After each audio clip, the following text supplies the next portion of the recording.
الحمد للہ وحدہ والصلاة والسلام علی من لا نبی بعدہ اللہم صلی علی سیدنا و مولانا محمد وعلی آل سیدنا و مولانا محمد وبارک وسلم وصلی علیہ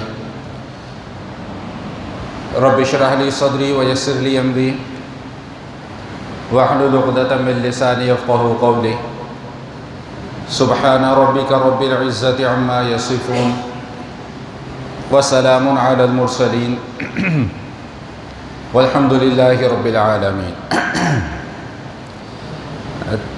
چیک کرو باہر آواز آ رہی ہے، ذرا باہر صحن میں کھڑے ہو کے۔ چلو ٹھیک ہے وہ کہہ رہے ہیں آ رہی ہے آواز، آ جاؤ۔ گزشتہ نشست میں سورۃ الملک کے مضامین کا آغاز کیا تھا اور ابتدائی 2 آیات کے حوالے سے آپ حضرات کے سامنے گفتگو کی گئی تھی۔ جو آخری عنوان ہمارا چل رہا تھا، فرمایا کہ الذی خلق الموت والحیات لیبلوکم ایکم احسن عملا، کہ اللہ تعالیٰ وہ ذات ہیں کہ جنہوں نے موت اور حیات کو پیدا فرمایا۔ کیوں پیدا فرمایا؟ کہ لیبلوکم ایکم احسن عملا، تاکہ اللہ تعالیٰ تمہاری آزمائش کریں کہ تم میں سے کون اچھا عمل کرتا ہے۔ اس حوالے سے یہ گزارش میں نے عرض کی تھی کہ یہاں پہ اللہ تعالیٰ نے یہ نہیں فرمایا کہ لیبلوکم ایکم اکثر عملا، کہ اللہ تمہاری آزمائش کرے تاکہ اللہ یہ دیکھے کہ تم میں سے کون زیادہ عمل کرتا ہے، نہیں، بلکہ کیا فرمایا کہ احسن عملا، کہ اللہ یہ دیکھنا چاہتے ہیں کہ تم میں سے زیادہ اچھا عمل کون کرتا ہے۔ تو یہ جملہ عرض کیا تھا کہ اللہ کے ہاں معیار کثرت عمل نہیں ہے بلکہ حسن عمل ہے، کہ عمل کو اچھے طریقے سے ادا کرنا یہ اللہ کے یہاں معیار ہے، بہت زیادہ ادا کرنا یہ اللہ کے یہاں معیار نہیں ہے۔ اب اصل جو نقطہ سمجھنے کا ہے وہ یہ کہ عمل کے اندر حسن یا عمل کے اندر خوبی کیسے پیدا ہوگی۔ جو عمل ہم کر رہے ہیں، اگر ہم یہ چاہتے ہیں کہ یہ عمل ہمارا اللہ کے ہاں مقبول ہو، اس اعتبار سے کہ یہ عمل ہمارا بہت اچھا ہے، اس عمل کو ہم نے بڑے طریقے سے ادا کیا ہے، تو آخر وہ کیا طریقہ کار اختیار کیا جائے گا کہ جس کی وجہ سے عمل کے اندر خوبی پیدا ہوگی، عمل کے اندر حسن پیدا ہوگا۔ توجیحات تو بہت زیادہ ہیں، لیکن میں صرف 2 چیزیں آپ حضرات کے سامنے ذکر کروں گا کہ کسی بھی عمل کے اندر خوبی کیسے پیدا کی جا سکتی ہے۔ پہلا درجہ تو یہ ہے کہ جو بھی نیک عمل ہم کر رہے ہیں اس کو پورے اہتمام کے ساتھ اور پورے خشوع اور خضوع کے ساتھ ادا کیا جائے۔ خشوع و خضوع کے ساتھ کسی عبادت کے کرنے کا معنی یہ ہوتا ہے اس عبادت کے جتنے بھی لوازمات ہیں یا اس عمل کے جتنے بھی لوازمات ہیں، جتنے بھی آداب ہیں، جتنے بھی حقوق ہیں، ان سب کی رعایت رکھتے ہوئے جب کوئی عمل کیا جاتا ہے تو ہم یہ کہتے ہیں کہ اس عمل کے اندر حسن پیدا ہو گیا ہے، اس عمل کے اندر خوبی پیدا ہو گئی ہے۔ میں اس کی 1-2 مثالیں آپ کے سامنے عرض کر دوں کہ مثال کے طور پہ ہم روزہ رکھتے ہیں۔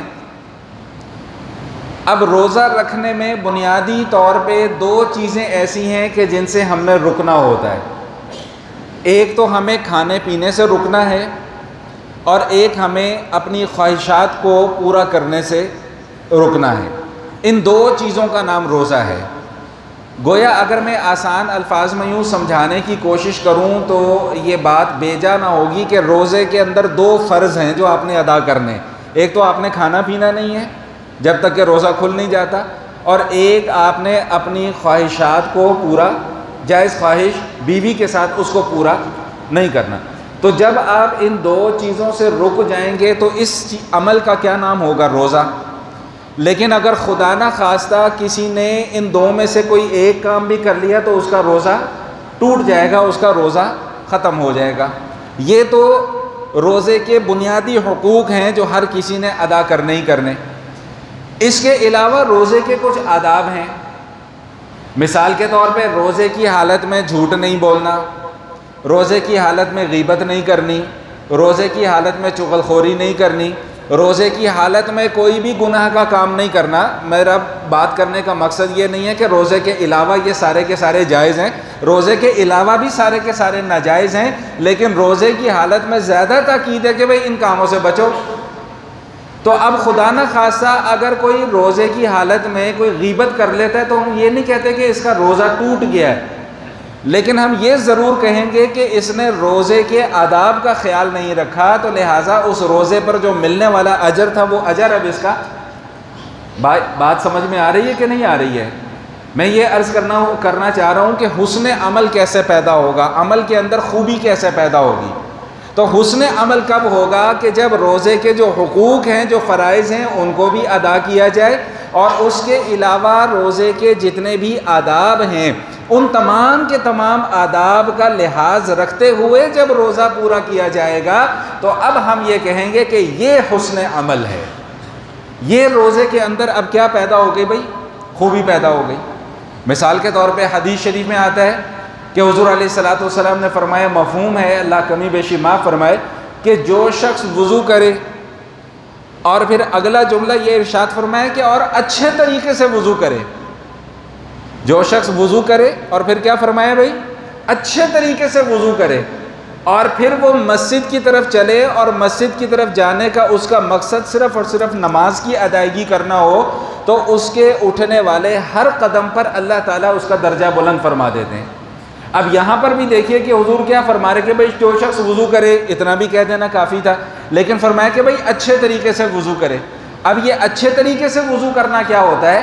اچھے طریقے سے وضو کرنا یہ ہوتا ہے کہ وضو کے تمام آداب کا اور اس کے تمام جو حقوق ہیں ان کا رعایت رکھتے ہوئے جو وضو ہوگا وہ کہیں گے کہ بھئی یہ اچھا وضو ہے۔ ہمارے ہاں تو وضو کے ساتھ بھی ہم کھلواڑ کرتے ہیں نا، ہم نے تو وضو کا بھی بیڑا گرک کر دیا۔ وضو کیسے ہو رہا ہے جی؟ پانی لیا، چھپکے مارے، چلو جی اللہ اللہ خیر صلی اللہ، وضو ہو گیا۔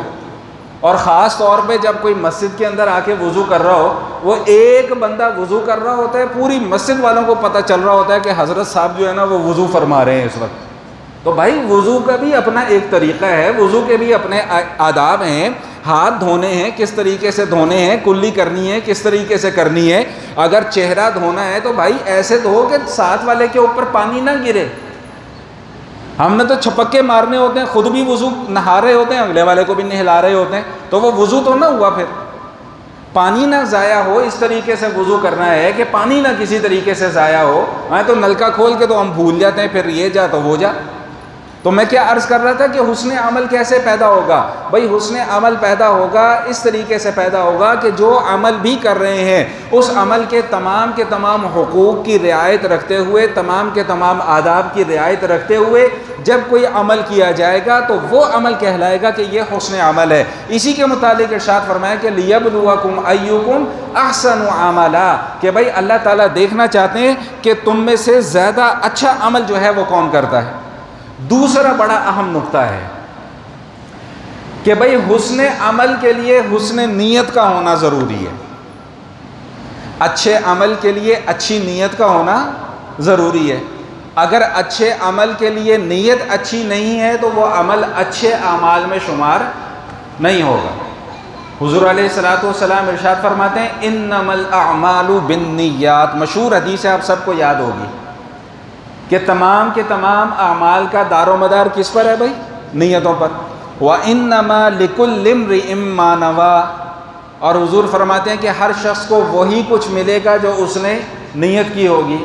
فَمَنْ كَانَتْ هِجْرَتُهُ إِلَى اللَّهِ وَرَسُولِهِ فَهِجْرَتُهُ إِلَى اللَّهِ وَرَسُولِهِ، جو شخص ہجرت کا عمل کرتا ہے اور وہ ہجرت اس لیے کرتا ہے کہ میرا اللہ مجھ سے راضی ہو جائے، رسول اللہ صلی اللہ علیہ وسلم سے ملاقات کے لیے وہ ہجرت کرتا ہے، تو فَهِجْرَتُهُ إِلَى اللَّهِ وَرَسُولِهِ، تو اس کی ہجرت اللہ اور اللہ کے رسول کی طرف ہوگی۔ لیکن فَمَنْ كَانَتْ هِجْرَتُهُ إِلَى دُنْيَا يُصِيبُهَا أَوِ امْرَأَةٍ يَتَزَوَّجُهَا فَهِجْرَتُهُ إِلَى مَا هَاجَرَ إِلَيْهِ، لیکن اگر کوئی شخص ہجرت کرتا ہے، اپنا وطن اپنا علاقہ اس لیے چھوڑتا ہے کہ میں دوسرے علاقے میں جاؤں تو کسی عورت سے شادی کر لوں، یہ حدیث کے الفاظ ہیں، بخاری شریف کی پہلی حدیث ہے، کہ فمن کانت ہجرتہ الی دنیا یصیبھا او امرأۃ یتزوجھا، کہ دنیا کما لوں جا کے یا کسی عورت سے نکاح کر لوں، تو فہجرتہ الی ما ہاجر الیہ، تو اس کی ہجرت اسی طرف ہوگی جس مقصد کے لیے وہ گیا ہے۔ بات سمجھ میں آئی کہ نہیں آئی؟ تو حسن عمل کے لیے حسن نیت کا ہونا ضروری ہے کہ نیت ٹھیک ہوگی تو اللہ کی بارگاہ میں وہ عمل مقبول ہوگا، اگر نیت ٹھیک نہیں ہے تو اللہ کی بارگاہ میں وہ عمل مقبول نہیں ہوگا، جیسا کہ اس حدیث میں رسول اللہ صلی اللہ علیہ وآلہ وسلم نے بیان فرما دیا کہ جس نے ہجرت اللہ کے لیے کی، اللہ کے رسول کے لیے کی، اس کو تو ہجرت کا ثواب ملے گا، لیکن اگر کوئی اپنا وطن، اپنا علاقہ اس لیے چھوڑ رہا ہے کہ میں جا کے دنیا کماؤں، میں جا کے پیسہ کماؤں، یا مجھے وہاں پہ کوئی لیڈی ایسی مل جائے کہ جس کے ساتھ میں شادی کر لوں، میری دنیا بدل جائے، میری تقدیر بدل جائے، اگر تو وہ اس مقصد کے لیے ہجرت کر رہا ہے تو اللہ کے رسول صلی اللہ علیہ وسلم نے فرما دیا کہ پھر اس کا یہی مقصد ہوگا، پھر اس کو ثواب کوئی نہیں ملے گا۔ بات سمجھ میں آ رہی کہ نہیں آ رہی؟ اچھا، اس سے پہلے کہ میں آگے چلوں، میں اس حدیث کی تھوڑی سی وضاحت کرنا چاہوں گا۔ انما الاعمال بالنیات، کہ اعمال کا دار و مدار کس پر ہے بھائی؟ نیتوں پر ہے۔ ہم نے اس کو نہ سمجھنے میں تھوڑی سی غلطی کر لی ہے۔ ہم نے یہ سمجھ لیا کہ ہم کوئی بھی کام کر لیں اور اس میں ہم اپنی نیت اچھی کر لیں تو وہ کوئی بھی کام اچھا ہو جائے گا، حالانکہ یہ اس حدیث کا معنی، وہی بات سمجھ میں آ رہی کہ نہیں آ رہی؟ یہ اس حدیث کا معنی نہیں ہے، بلکہ اس حدیث کا معنی یہ ہے کہ جو درست اور جو صحیح کام ہم کر رہے ہیں اس پر اجر اور ثواب تب ملے گا جب نیت درست ہوگی۔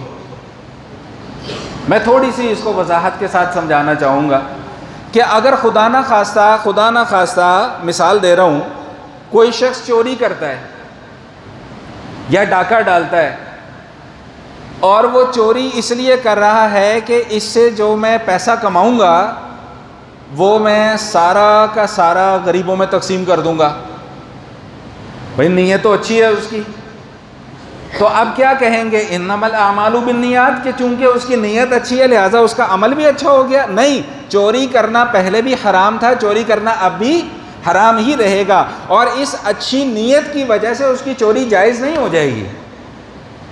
بھائی بات کچھ پلے پڑ رہی ہے کہ نہیں پڑ رہی؟ جو میں سمجھانا چاہ رہا ہوں کہ انما الاعمال بالنیات کا درست مفہوم کیا ہے کہ بھئی درست عمل میں درست نیت کرو گے تو پھر اجر ملے گا، اگر درست عمل میں بھی نیت گڑبڑ ہو گئی تو پھر وہ جو اجر ملنا تھا وہ بھی ختم ہو جائے گا۔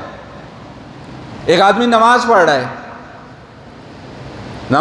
ہے، اکیلا میں نماز پڑھ رہا ہے، اچانک اس کو محسوس ہوا کہ کوئی 2 4 5 لوگ اور بھی آ گئے، پہلے وہ ایسے کر کے نماز پڑھ رہا تھا، فوراً ہی سیدھا ہو گیا، اسٹریٹ، خشوع و خضوع بھی آ گیا اور سب کچھ آ گیا۔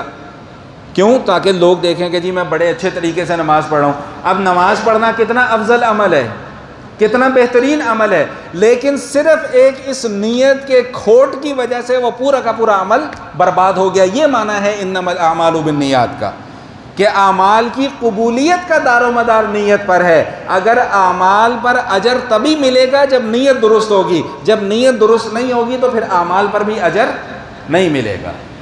اور قرآن کریم نے سورہ بنی اسرائیل میں اس کی مزید وضاحت کر دی ہے، فرمایا کہ وَمَنْ أَرَادَ الْآخِرَةَ وَسَعَى لَهَا سَعْيَهَا وَهُوَ مُؤْمِنٌ فَأُولَئِكَ كَانَ سَعْيُهُمْ مَشْكُورًا، کہ بھائی عمل جو بھی کرو اس میں سب سے پہلی شرط کیا ہے کہ وَمَنْ أَرَادَ الْآخِرَةَ، کہ بھائی آخرت کا ارادہ کرو کہ مجھے اس عمل پر آخرت میں اجر ملے گا۔ مسلمان میں اور کافر میں، بھائی توجہ میری طرف رکھیں، توجہ میری طرف رکھیں، چھوڑ دیں ادھر، توجہ میری طرف رکھیں۔ وَمَنْ أَرَادَ الْآخِرَةَ، کہ جو آخرت کا ارادہ کرتا ہے، مسلمان میں اور کافر میں یہی فرق ہے۔ کافر کتنے اچھے کام کرتے ہیں، غیر مسلم کتنے اچھے کام کرتے ہیں، باہر کے ممالک میں چلے جائیں، کیا زبردست ان کا نظام، کیا زبردست ان کا سسٹم، صفائی کا معاملہ، ستھرائی کا معاملہ، قانون کے اوپر عمل درآمد کا، آپ کو کہیں وہاں پہ خجل نہیں ہونا پڑتا، اپنا کام کروانے کے لیے کسی کو رشوت نہیں دینی پڑتی، سارے کے سارے اچھے کام وہاں پر ہیں، لیکن وہ سارے کے سارے اچھے کام کس فائدے کے لیے ہیں؟ دنیا کے فائدے کے لیے۔ تو لہٰذا اللہ ان کو اس دنیا میں اس کا اجر دے بھی رہا ہے کہ وہ سکون کی زندگی گزار رہے ہیں دنیاوی اعتبار سے، جبکہ مومن جب کوئی کام کرتا ہے تو مومن کے لیے اللہ تعالیٰ نے شرط کیا لگا دی ہے کہ وَمَنْ أَرَادَ الْآخِرَةَ، بھائی سب سے پہلی شرط یہ ہے کہ تمہارا کوئی بھی اچھا کام ہو، تمہارا کوئی بھی نیک کام ہو، اس میں تمہاری سب سے پہلی نیت کیا ہونی چاہیے کہ مجھے اس پر آخرت میں اجر ملے گا، یہ میں اپنے آخرت کے فائدے کے لیے کر رہا ہوں۔ اگر کوئی آدمی پانی کا کولر لگوا رہا ہے کہ اس سے لوگ آ کے پانی پئیں، ان کو فائدہ ہو، اور اس کی نیت یہ ہے کہ مجھے اس پر آخرت میں اجر ملے، تب تو یہ عمل اللہ کی بارگاہ میں مقبول ہے۔ لیکن اگر وہ یہ کہتا ہے کہ جی لوگ دیکھیں گے کہ محمد عمیر کاشف صاحب نے پانی کا کولر لگوا دیا ہے، اوپر میری نیم پلیٹ لگی ہوئی ہے، 50 لوگ آ رہے ہیں دیکھ کے جا رہے ہیں، واہ یار زبردست آدمی ہے، زبردست آدمی ہے، پانی کا کولر لگوا دیا ہے، تو بھائی وہ پھر اجر یہیں پر رہ جائے گا، اس اجر کا پھر آخرت میں کوئی لینا دینا نہیں ہوگا۔ تو اسی لیے اللہ تعالیٰ نے پہلی شرط کیا لگائی ہے، وَمَنْ أَرَادَ الْآخِرَةَ، بھائی گورے میں اور ہمارے میں فرق یہی ہے کہ وہاں پر آخرت کا کوئی تصور نہیں ہے، ہمارے ہاں تصور ہے تو کس کا تصور ہے؟ آخرت کا تصور ہے۔ وہ علیحدہ بات ہے کہ ہمارے اندر بہت کمیاں پائی جاتی ہیں، بہت کمیاں پائی جاتی ہیں، بہت خرابیاں ہمارے اندر پائی جاتی ہیں، ہر اعتبار سے، سماجی اعتبار سے، معاشرتی اعتبار سے، معاملات کے اعتبار سے، عبادات کے اعتبار سے، ہر طرف سے ہم اس وقت ناکامی کی منازل طے کر رہے ہیں۔ لوگ تو کامیابی کی منزلیں طے کرتے ہیں، ہم ناکامیوں کی منازل طے کر رہے ہیں، اور اس کی وجہ اور اس کا نتیجہ ہمیں سامنے نظر بھی آ رہا ہے، اس کی سزا ہمیں یہاں پر بھگتنی بھی پڑ رہی ہے۔ وہ لوگ ساری کی ساری اخلاقیات کو سمیٹے ہوئے ہیں، اس لیے اللہ تعالیٰ ان کو دنیاوی اعتبار سے کامیابیاں بھی عطا فرما رہے ہیں۔ لیکن پھر میں وہی عرض کر رہا ہوں کہ مومن اور کافر میں فرق کہاں پر آئے گا؟ وہ یہاں پر آئے گا کہ وَمَنْ أَرَادَ الْآخِرَةَ، مومن کے لیے پہلی شرط کیا ہے کہ جو بھی عمل کرو اس عمل میں تمہاری نیت کس کی ہونی چاہیے؟ آخرت کی ہو۔ دوسری شرط اللہ نے کیا لگائی؟ وَسَعَى لَهَا سَعْيَهَا، بھائی جب ارادہ کر لو عمل کرنے کا تو پھر اس عمل کرنے کے لیے کوشش بھی کرنی ہے۔ سمجھ میں آئی بات؟ یہ نہیں کہ ارادہ کر لیا کہ بس ٹھیک ہے جی میں فلاں کام کروں گا، اور اس کے بعد اس کے لیے محنت کوئی نہیں کی، اس کے لیے کوشش کوئی نہیں کی۔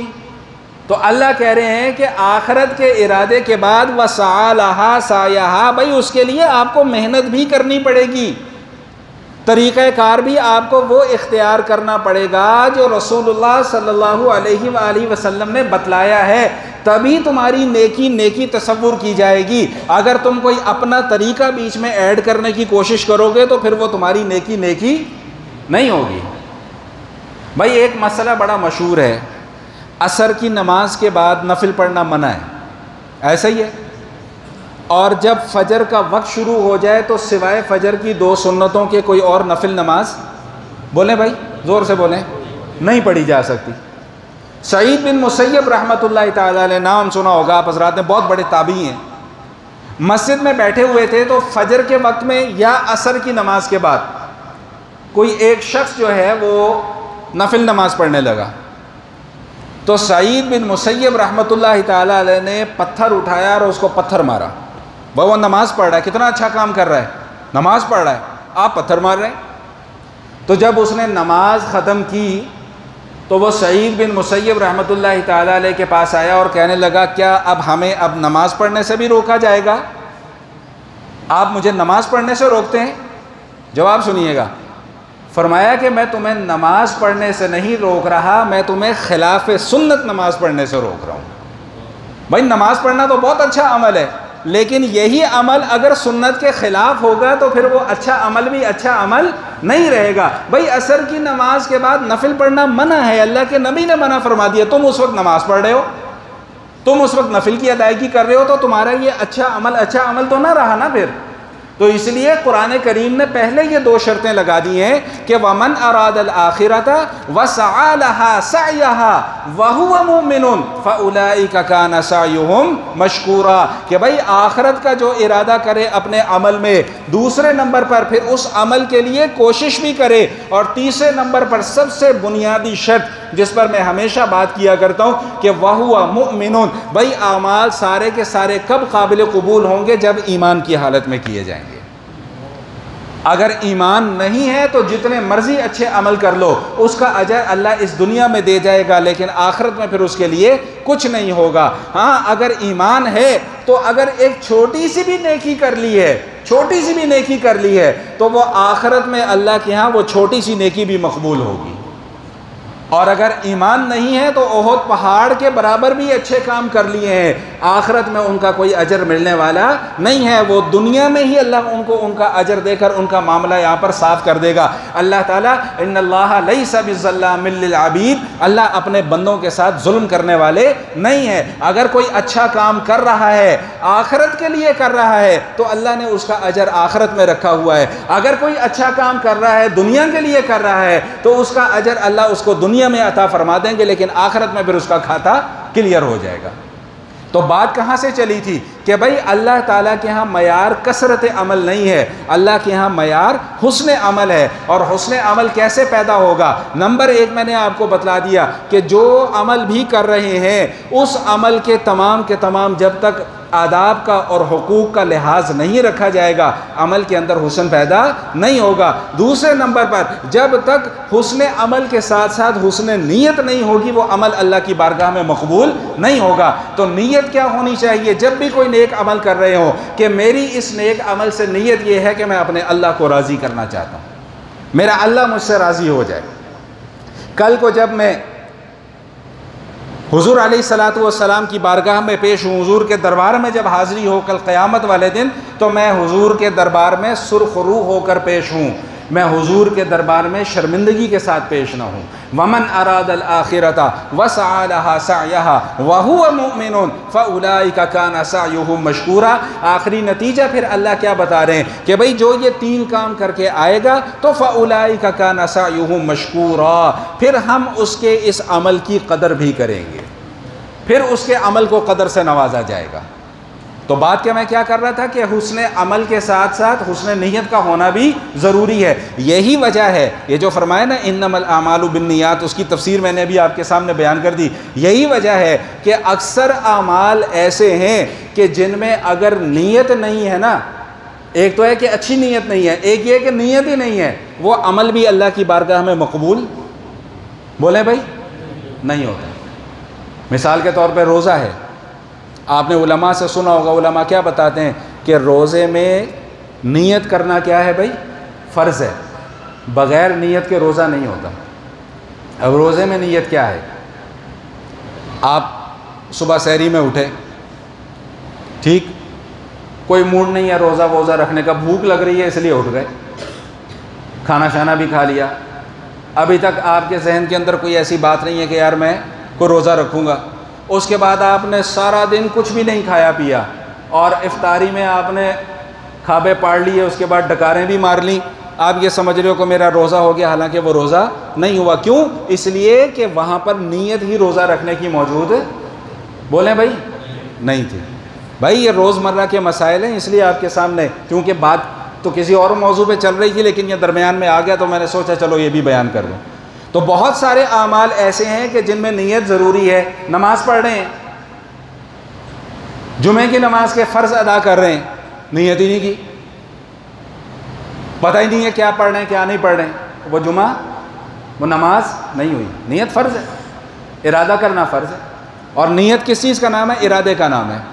وہ جو لمبی چوڑی نیتیں ہمیں یاد کروائی جاتی ہیں وہ نہیں، وہ کیا کہتے ہیں، مجھے تو وہ الفاظ بھی یاد نہیں رہتے، وہ 4 رکعت نماز ظہر، پیچھے پیش امام کے، منہ طرف قبلہ، وہ اتنی دیر میں چاہے 1 رکعت ہی نکل جائے۔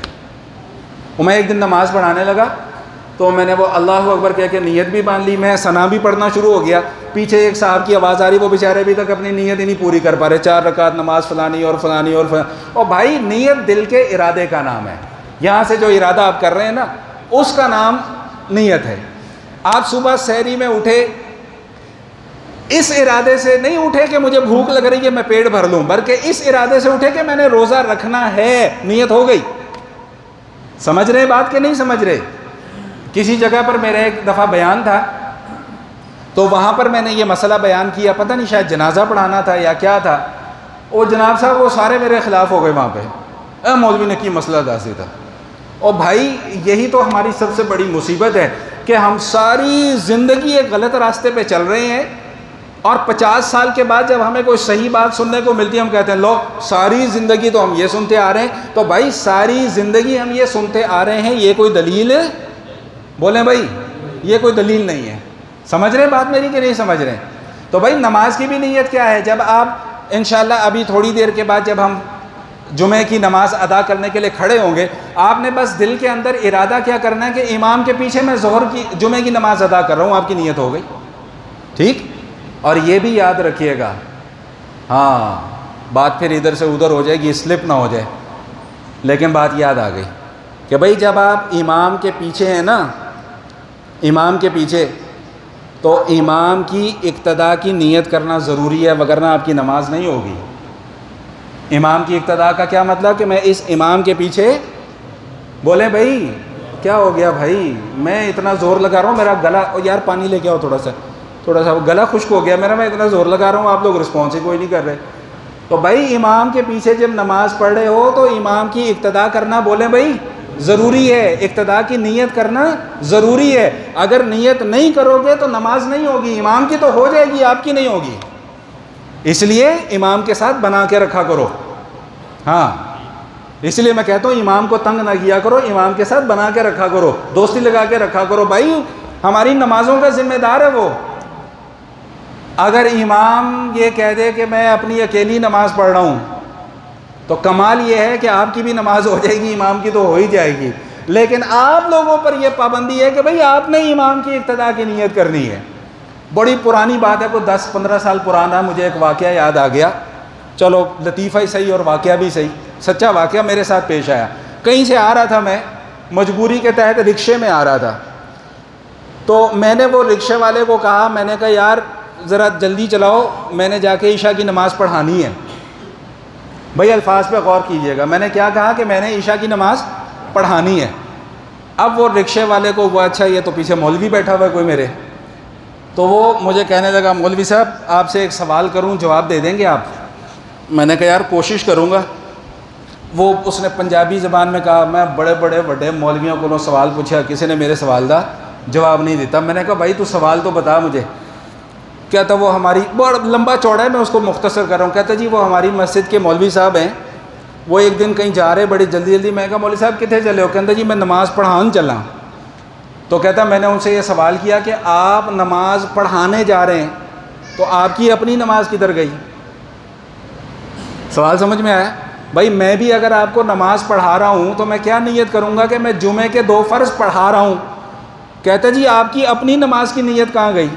کہتا جی میں اپنے مولوی کو سوال پوچھا، مولوی 4 دن بعد میں نے ملیا. ہمارے یہاں تو مولوی کے لیے یہی لفظ استعمال ہوتا ہے نا، چاہے آپ کے امام صاحب ہوں، چاہے آپ کے خطیب صاحب ہوں. یہاں پہ تو حضرت صاحب، مولانا صاحب، علامہ صاحب ہیں. باہر جا کے اوے میں مجھ مولوی جمعے سے کی کہہ رہے سی، یہ ہمارا لہجہ ہوتا ہے. ٹو بی ویری فرینک یہ ہمارا لہجہ ہوتا ہے. خیر کہتا جی 4 دن بعد وہ مولوی میں نے ملیا، کہتا کہ جی میں ان اپنی نماز پڑھن جا رہے ہیں. مولوی صاحب تسی میرے سوال دا جواب دو. میں نے کہا اللہ کے بندے مسئلہ یہ ہے کہ تجھے کوئی جواب دینے والا ملا نہیں. میں نے اس کو بہت لمبی چوڑی تفصیل کے بعد جو ہے نا، میں نے 2 جملے صرف اس کو سمجھائے. میں نے کہا مولوی جب اپنی نماز پڑھ رہا ہے اور تم اس کے پیچھے نماز پڑھ رہے ہو تو مولوی کی نماز تو ہو گئی تو تمہاری نماز نہیں ہوگی؟ بولیں بھائی. میں نے کہا بھائی مولوی کے پیچھے کھڑے ہو کے نماز پڑھ رہے ہو نا، تو مولوی جب یہ کہہ رہا ہے کہ جی میں اپنی نماز پڑھ رہا ہوں یا میں نماز پڑھا رہا ہوں، تو میں نے کہا اس کی ہوگی تو تمہاری نہیں ہوگی. پھر میں نے اس کو ایک مثال دی. میں نے کہا حضور علیہ الصلوۃ والسلام جب نماز پڑھاتے ہوں گے اور صحابہ حضور کے پیچھے نماز پڑھتے ہوں گے تو کیا ایسا کہہ سکتے ہو کہ حضور کی نماز ہو گئی اور صحابہ کی نہیں ہوئی؟ بھائی حضور کے پیچھے جس نے نماز پڑھی اس کی بھی ہو گئی، تو امام کے پیچھے جو آگے نماز پڑھے گا اس کی بھی ہو جائے گی اور امام کی بھی ہو جائے گی. اب پتہ نہیں مجھے اس کو بات سمجھ میں آئی کہ نہیں آئی، لیکن اس کے بعد بیچارے نے پھر کوئی بات نہیں کی. تو بہرحال بھائی بات دوبارہ واپس اپنے مضمون کی طرف آتے ہیں. آج میں نے ذرا ٹائم پہ بیان بھی ختم کرنا ہے، پچھلے جمعہ بہت لیٹ ہو گیا تھا، اور ایک مسئلہ بھی بیان کرنا ہے. تو بھائی سورۃ الملک کی پہلی آیت کیا ہے؟ تبارک الذی بیدہ الملک وہو علی کل شیء قدیر. کہ بھائی بادشاہت، قبضہ کس کا ہے؟ بھائی سب بولیں مل کے میرے ساتھ، اللہ کا. بیدہ الملک، اسی کے قبضے میں. وہو علی کل شیء قدیر، اور وہ ہر چیز پر کیا ہے بھائی؟ قادر ہے. آگے کیا اللہ فرما رہے ہیں؟ الذی خلق الموت والحیات لیبلوکم ایکم احسن عملا، کہ اس نے موت کو بھی پیدا کیا، اس نے زندگی کو بھی پیدا کیا۔ کیوں پیدا کیا؟ تاکہ وہ تمہاری آزمائش کرے۔ کس بات پر آزمائش کرے؟ کہ تم میں سے کون زیادہ اچھا عمل کرتا ہے۔ اس کی تفصیل میں 2 نشستوں میں بیان کر چکا کہ اللہ کے ہاں معیار کثرت عمل نہیں، اللہ کے ہاں معیار کیا ہے بھائی؟ حسن عمل ہے۔ اگلی آیت کیا فرمایا؟ کہ وَهُوَ الْعَزِيزُ الْغَفُورُ، کہ بھائی وہ عزیز بھی ہے، غفور بھی ہے۔ جو نہیں مانتا اس کو سزا دینے پر بھی قادر ہے، جو مانتا ہے غفور ہے، اس کو معاف کر دینے پر بھی قادر ہے۔ ایک حدیث کا مفہوم ہے، اللہ کمی بیشی معاف فرمائے، کہ جب بندہ اللہ سے توبہ کرتا ہے نا، مفہوم سنا رہا ہوں، کہ جب بندہ اللہ سے توبہ کرتا ہے نا تو اللہ تعالیٰ فرشتوں کے مجمع میں فرشتوں سے مخاطب ہو کے فرماتے ہیں کہ دیکھو اس سے غلطی ہوئی، لوٹ کر میری طرف آیا۔ پتہ ہے کیوں آیا ہے میری طرف؟ کیوں؟ اس لیے کہ یہ جانتا ہے کہ میرا ایک اللہ ہے جو مجھے سزا دینے پر بھی قادر ہے، جو مجھے معاف کر دینے پر بھی قادر ہے۔ اللہ یہاں پر بھی اپنی اسی صفت کو بیان فرما رہے ہیں، وَهُوَ الْعَزِيزُ الْغَفُورُ، کہ بھئی وہ عزیز بھی ہے، وہ غفور بھی ہے۔ عزیز کیا ہے؟ کہ اگر کوئی نافرمانی کرے گا تو اس کی پکڑ کرنے پر بھی قادر ہے۔ غفور کیا ہے؟ کہ اگر کوئی فرما برداری کرے گا تو اس کو معاف کر دینے والا بھی وہی ہے۔ اگلی آیات میں اللہ کیا فرما رہے ہیں؟ اب اللہ تعالیٰ دلائل کو بیان فرما رہے ہیں۔ دیکھیں بھئی بات لمبی ہو جائے گی، میں مختصراً 2 جملے صرف عرض کر دوں۔ دیکھیں بھئی دلائل قرآن کریم میں 2 طرح کے بیان کیے گئے ہیں، ایک دلائل نقلی اور ایک دلائل عقلی۔ یہ نقلی دلائل نقل سے ہیں، نقل وہ والی نہیں جو ہمارے اسکولوں میں ہوتی ہے، کالجوں میں ہوتی ہے، وہ والی نقل نہیں۔ نقل کا معنی منتقل ہوتے چلے آنا۔ دلائل نقلیہ سے کیا مراد ہے؟ میں بہت آسان اور سادہ الفاظ میں بیان کرنے کی کوشش کروں گا۔ دلائل نقلیہ سے کیا مراد ہے؟ بھائی میں آپ سے سوال پوچھتا ہوں، ہم نماز کیوں پڑھتے ہیں؟ آپ کیا جواب دیں گے؟ کہ بھائی نماز ہمارے اوپر، بولیں بھائی، فرض ہے۔ میں آپ سے پوچھتا ہوں کہاں لکھا ہے؟ آپ کہتے ہیں قرآن میں لکھا ہے۔ کیا؟ اقیموا الصلاۃ، نماز کو قائم کرو۔ ہم نماز کیوں پڑھتے ہیں؟ اس لیے کہ اللہ کا حکم ہے۔ دلیل کیا ہے؟ کہ قرآن میں کیا لکھا ہے؟ کہ اقیموا الصلاۃ، نماز پڑھو۔ تو یہ دلیل کون سی کہلاتی ہے بھائی؟ دلیل نقلی۔ سمجھ میں آ رہی ہے بات؟ ایک ہوتی ہے دلیل عقلی۔ عقلی دلیل اس دلیل کو کہتے ہیں کہ جس سے ایک انسان اپنے عقل، اپنی شعور اور اپنے ادراک کو استعمال میں لاتے ہوئے کوئی نتیجہ اخذ کر سکے۔ اللہ تعالیٰ نے قرآن کریم میں اپنی توحید کے دلائل کے لیے جن دلائل کا اہتمام فرمایا ہے وہ دلائل عقلیہ ہیں۔ کیوں؟ کہ انسان کی عقل چونکہ محدود ہے، اور اللہ تعالیٰ نے ان دلائل کو میری اور آپ کی عقل کے پیمانے پر رکھ کر بیان فرمایا ہے۔ اللہ نے علمی موشگافیاں نہیں بیان فرمائی۔ کیا فرمایا؟ آئیے سورۃ الملک کی طرف واپس۔ الذی خلق، سب پڑھیں بھائی میرے ساتھ جو حافظ ہیں۔ الذی خلق 7 سماوات طباقا، کہ اللہ تعالیٰ نے 7 آسمان پیدا فرمائے ہیں۔ کیسے؟ طباقا، تہ بتہ، ایک آسمان کے اوپر دوسرا، دوسرے کے اوپر تیسرا، تیسرے کے اوپر چوتھا، اسی طرح 7 آسمان اللہ تعالیٰ نے تہ بتہ پیدا فرمائے ہیں۔ اچھا یہاں پر ایک نقطہ میرے ذہن میں آیا، ارے یار یا آپ لوگ جلدی آ جائے کرو یا مجھے تھوڑا سا موقع دے دو، میں بیان لمبا کر دوں۔ کون سی آپشن قابل قبول ہے؟ نہیں، بیان لمبا کر دینے والی آپشن جو ہے نا وہ ذرا خطرناک ہے۔ اچھا چلو بہرحال ختم، کوشش کرتا ہوں اس کو مکمل کرنے کی۔ تو کیا فرمایا بھائی؟ الذی خلق 7 سماوات طباقا، بھائی اللہ نے 7 آسمان تہ بتہ بنائے، 7 آسمان تہ بتہ بنائے۔ اچھا اب یہ دلیل کیسے؟ یہ دلیل ایسے ہے کہ بھئی دیکھو، آسمان میں کوئی ستون نظر آتا ہے؟ کوئی گارڈر پلر نظر آتے ہیں آسمان میں؟ نہیں۔ تو ایک آسمان اللہ نے ایسا بنا دیا کہ جس کے اندر نہ کوئی ستون ہے، نہ کوئی گارڈر ہے، نہ کوئی پلر ہے، اور اتنی بڑی چھت کہ آج تک اس کی حقیقت کو کوئی بڑے سے بڑا سائنسدان بھی نہیں سمجھ سکا۔ تو اللہ کہہ رہے ہیں کہ یہ تو ایک آسمان ہے، میں نے تو ایسے 7 بنائے۔ بھائی سمجھ میں آئی بات کہ نہیں آئی؟ الذی، بھائی ہم نے تو ایک ہی آسمان نظر آ رہا ہے نا، ہم نے تو 7 دیکھے نہیں ہے نا، تو اللہ میاں ہمیں 7 کیوں بتا رہے ہیں آپ؟ اللہ کہہ رہے ہیں میں تمہیں اس لیے بتا رہا ہوں تاکہ تم اس ایک کو دیکھ کر مجھ پر ایمان مزید پختہ کر لو کہ جو ایک ایسا بنا سکتا ہے وہ 6 اور بھی ایسے بنا سکتا ہے۔ الذی خلق 7 سماوات طباقا، تہ بہ اس نے 7 آسمان بنا دیے۔ اور حضور علیہ السلام ارشاد فرماتے ہیں کہ بھائی ایک آسمان سے دوسرے آسمان کے درمیان کا فاصلہ اتنا ہے کہ 500 سال کی مسافت اگر کوئی انسان چلتا رہے تب جا کے اس کا ایک آسمان سے دوسرے آسمان کے درمیان کا سفر مکمل ہوگا۔ اور ایک اور روایت میں آتا ہے کہ ایک آسمان سے دوسرے آسمان کے درمیان میں اتنا فاصلہ ہے جتنا اس زمین سے اس آسمان کے درمیان فاصلہ ہے۔ اور آج تک سائنس اس نتیجے پر نہیں پہنچ سکی ہے، سائنس اس نتیجے پر نہیں پہنچ سکی ہے کہ آسمان اور زمین کے درمیان میں فاصلہ ہے کتنا۔ آئیے ذرا ان آیات کا ترجمہ پڑھ لیں، پھر میں بات کو ختم کر رہا ہوں۔ اب مسئلہ جو میں نے بیان کرنا تھا وہ کوشش کروں گا آئندہ جو میں بیان کروں۔ آئیے ذرا جھوم کر اس آیت کو پڑھتے ہیں۔ الذی خلق 7 سماوات طباقا، اللہ کیا فرما رہے ہیں کہ اللہ وہ ہے جس نے 7 آسمان تہ بتہ بنائے ہیں۔ ما ترا فی خلق الرحمن من تفاوت، رحمان کی جو تخلیق ہے اس میں تم کوئی کمی نہیں تلاش کر سکتے، نکال کے دکھاؤ۔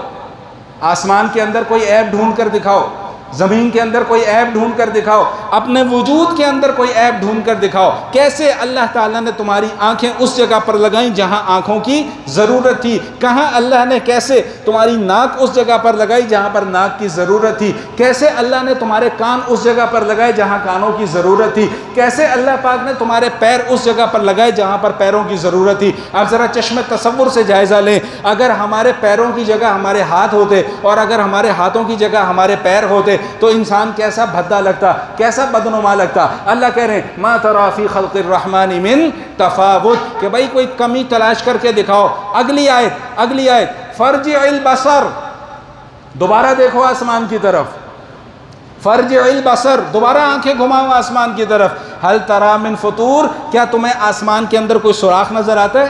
اللہ اکبر کبیرہ، کوئی منطقی دلیل نہیں ہے، اللہ سیدھی سی بات کر رہے ہیں کہ بھئی دیکھو آسمان کی طرف، کوئی سوراخ نظر آتا ہے؟ کہ اگلی آیت کیا ہے بھئی فرجع البصر هل ترى من فطور ثم ارجع البصر کرتین۔ اس آیت کا ترجمہ پتہ ہے کیا ہے؟ بار بار دیکھو، پھر دیکھو، پھر دیکھو، ینقلب الیک البصر خاسئا وهو حسیر، تمہاری آنکھیں تھک جائیں گی، تم اللہ تعالیٰ کی تخلیق میں کوئی کمی تلاش نہیں کر سکو گے، تم ذلیل ہو جاؤ گے، رسوا ہو جاؤ گے، اللہ کی تخلیق میں تم کوئی کمی تلاش نہیں کر سکو گے۔ تو بھائی یہ سورۃ الملک کی ابتدائی چند آیات تھی، اس حوالے سے باتیں مجھے اور بھی بہت کرنی تھی لیکن چونکہ وقت مکمل ہو چکا ہے تو باقی گزارشات انشاءاللہ بشرط زندگی۔ وآخر دعوانا ان الحمدللہ رب العالمین۔